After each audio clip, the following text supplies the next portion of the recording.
com a confirmação da reforma ministerial, o presidente Lula tem 11 partidos comandando ministérios nesse mandato. Então, nós falamos hoje tanto de independência, né? Um levantamento realizado pelo Poder 360 mostra que agora Lula já pode contar com votos de 317 deputados de partidos com ministério, incluindo siglas de fora da base de apoio, mas que têm congressistas próximos ao governo. Com esse total, a gestão alcança o número necessário para aprovar uma PEC. Vamos acompanhar na arte como ficou essa distribuição dos partidos? Vamos ver os que possuem ministérios e quantos parlamentares devem votar com o Planalto. Vamos colocar na tela aqui a arte? Vamos dar uma olhadinha. Olha aí. PT, PCdoB e PV são 81 votos para 11 ministérios. Então, daí, olha, é um ministério, cada ministério tem 8 votos. União Brasil tem 35 votos para 3 ministérios. Aí nós estamos se conseguindo 12 votos praticamente com cada ministério. Tá caro esse voto, hein? PP tem 25 votos e 1 ministério. O MDB, 40 votos com 3 ministérios. O PSD, 35 votos, 3 ministérios. Republicanos, 20 votos. E agora tá pegando o ministerião, né? O ministerião. O PDT com 18 votos, um ministério. O PSB, 15 votos, 3 ministérios.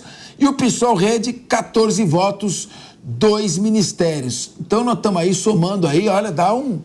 Já somaram pra gente, né? Isso não dá 317 não, né? Mas então vamos lá. Posso? Então, em primeiro lugar, vamos voltar aqui para nossa mesa de debates.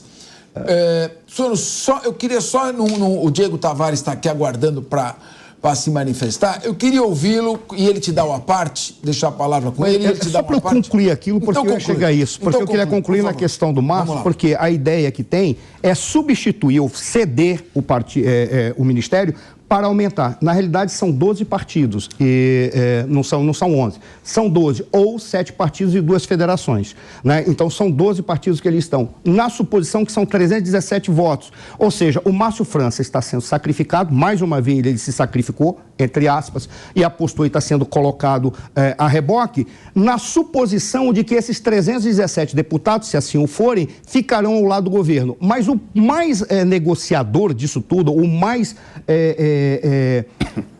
nebuloso disso tudo, não está em que ele vai garantir que os partidos vão aportar ao governo e ter a fidelidade dos seus membros para aprovar os projetos de lei. Virá ali o que ele... E aí é que está o grande problema para todos nós, é que vai ter uma liberação de bancada.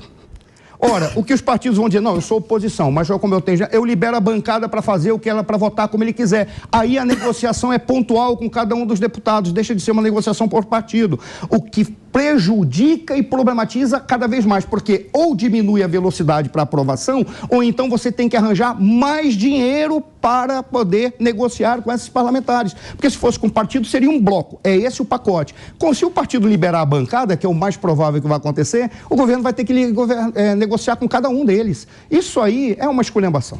Diego Tavares, o Suano fez uma análise que eu concordo, ela é correta. Também. Não adianta você fechar um acordo com o partido como se ali o deputado fosse um gado dentro de um curral. Exatamente. Então, na verdade, se não atender os deputados, eu acho que a sessão do Ministério vai somente dar ao partido, vai dar aos deputados daquele partido uma possibilidade maior de pleitear nachos, pedaços suculentos do governo federal, seja por meio de emendas parlamentares ou mesmo cargos dentro do ministério.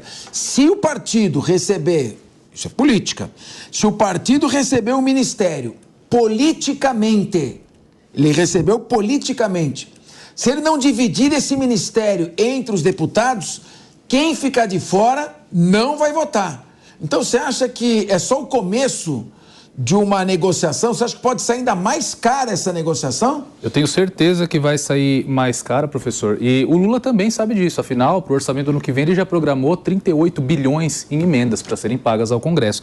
Isso que você falou é muito pertinente. Às vezes a gente fala no noticiário, olha, partido tal está ingressando no governo, como se fosse uma massa homogênea que a gente tira da oposição e coloca na situação. Eu vou lembrar o exemplo aqui do União Brasil, o professor apontou muito bem, um partido que tem 3 ministérios, que está saindo muito caro, porque não está votando junto com o governo. Tem 3 ministérios e não acompanha a maioria das votações. O Cidadania, por exemplo, que é um partido supostamente de oposição, apoia muito mais as pautas do governo, como um bloco, do que o União Brasil, que é contemplado por ministérios. Então é sempre muito importante que esse tipo de construção, como o professor Capês disse, seja feita com todos os parlamentares envolvidos e não somente com os caciques partidários, porque tem muitos elementos que influenciam nas votações do projeto. Tem as regionalidades, tem a pauta temática que elegeu cada parlamentar e a grande maioria dos partidos que nós temos hoje no Brasil não são partidos de extrema direita ou de extrema esquerda, partidos muito ideológicos. São partidos que estão mais ligados à zeladoria de suas regiões. É o deputado que pega uma emenda e leva lá para fazer uma praça, para comprar uma ambulância. É isso que os partidos precisam para perpetuar os seus quadros no poder. Então, realmente, essa entrega de ministérios feita agora não garante que o Lula vai ter a governabilidade que ele espera. Mas, como eu disse no começo, o Lula já está precavido quanto a isso, já destinou grande parte do orçamento do ano que vem ao pagamento de emendas parlamentares. Então, não sendo pela concessão dos ministérios, dos cargos, vai ser realmente na compra através de emenda. Alexandre Bissoli, você é advogado eleitoral, tem muito contato com políticos, claro que você é sempre cuidadoso em relação a isso, mas eu te faço uma pergunta. Tem um partido qualquer, partido A. Esse partido recebe um ministério. O deputado que integra esse partido vai falar, por que eu não fui escolhido para ser o ministro? Então, primeiro já vai dar uma ciumeira interna entre eles. Segundo, vão falar, bom, vocês conseguiram o ministério, né? Vocês estão bem agora para a próxima reeleição. E eu? O que eu vou conseguir desse ministério? Então, esse tipo de negociação que vai distribuindo ministérios por partidos mostra uma fragilidade de quem está fazendo a coordenação política e, ao mesmo tempo, uma estratégia quase suicida, porque você entrega um ministério que já não é mais seu, uma linha de administração que você perde, que já entregou o ministério para o partido. E qual seria o retorno disso? Se for para dar ministério e emenda parlamentar, não seria melhor e mais barato negociar direto com cada deputado isoladamente, tentar construir uma maioria? Capês, é uma lógica realmente cruel, porque ao mesmo tempo que você acredita que está fechando uma maioria, você está perdendo do outro lado. E é sempre assim. Primeiro porque tem essa ciumeira que você disse, porque ele não eu, enfim. O que me parece que o governo acaba fazendo é a escolha de quem tem maior clube de amigos dentro das bancadas.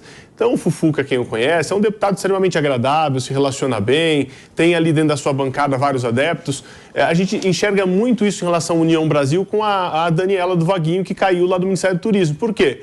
Porque o governo começou a formar a sua ampla maioria de ministérios nos acordos com partidos, contemplando o Senado. Quando começaram a chegar algumas votações significativas lá na Câmara, o governo percebeu que não tinha voto na Câmara.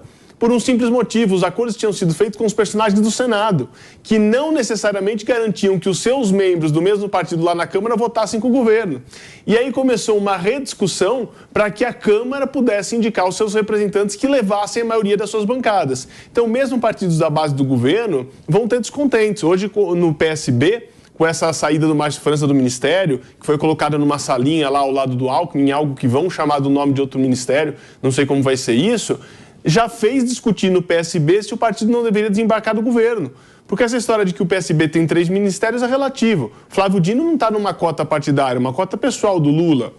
O Geraldo Alckmin não está bem numa cota partidária. O Geraldo Alckmin está numa cota que ele é vice-presidente, um personagem que foi relevante na vitória do Lula e que possivelmente, se não fosse vice pela baixa diferença de votação, não teria dado esse voto de centro-direita para o Lula, que teria ido para o Bolsonaro.